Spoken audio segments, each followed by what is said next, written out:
Hey everybody, we're at the Whcc booth at Imaging USA hanging out with Denise Watrous, so thanks so much for hanging out with us. Thanks for having me. Absolutely. It's always a pleasure to see you. And you are based out of Waukesha, Wisconsin. Tell us a little bit about your business there. So I'm in Waukesha, which is about 20 minutes west of Milwaukee, almost directly between Milwaukee and Madison, so like kind of right in the heart of Wisconsin. I photograph seniors and portrait headshots, little families, a little bit of other things, but that's my bread and butter. Lots of pageant girls. Yes. And I know after having countless conversations with you that you are very, very, very interested and passionate about pageant headshots.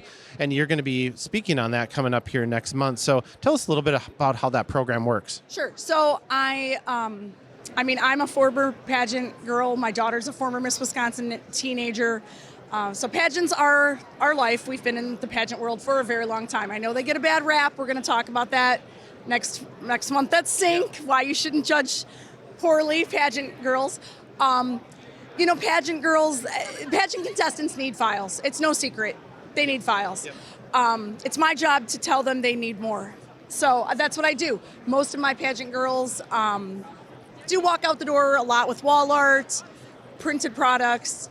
It's not the cliche that everybody thinks doing a pageant headshot is, or at least it shouldn't be. So I want to teach people how to make money doing that. Yeah. And having the respect for the work that everybody puts into prepping and participating in pageants. Absolutely. Everybody thinks pageant girls just want a freebie. I've had ladies that have spent $6,000, $7,000, $8,000, $9,000 on a gown. They've got money for a headshot. Yeah, they have money for a headshot. That's absolutely right. And, I love following your Instagram feed, and you're posting these gorgeous images of these pageant headshots. And they go way beyond a headshot.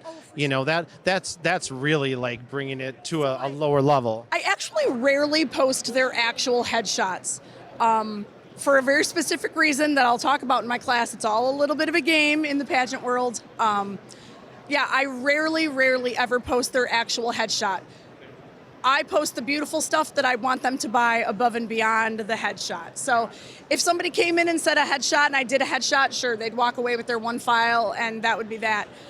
I can't live off of selling one file, so I want the bucks. Yes, exactly. So if you were going to give a piece of advice to everybody that's watching along today, and I know that some of us are going to be lucky enough to hear your program next month, but not everybody can. So what is your top recommendation for somebody who is interested in pursuing pageant headshots?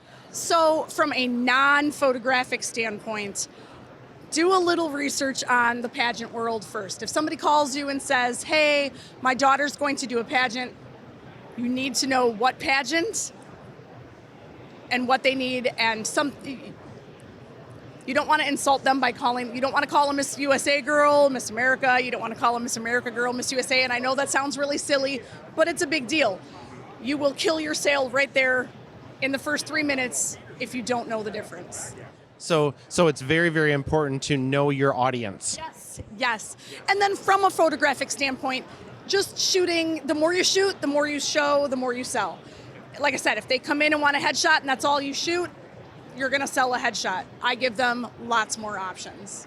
I'm 100% positive that you do, because you do phenomenal work. So always a pleasure chatting with you. We look forward to seeing you in Florida next month. Yes, that's going to be so. Hopefully it'll be warmer. Yeah, absolutely. It wouldn't take much. And thank you for joining us, and we'll be back with you shortly.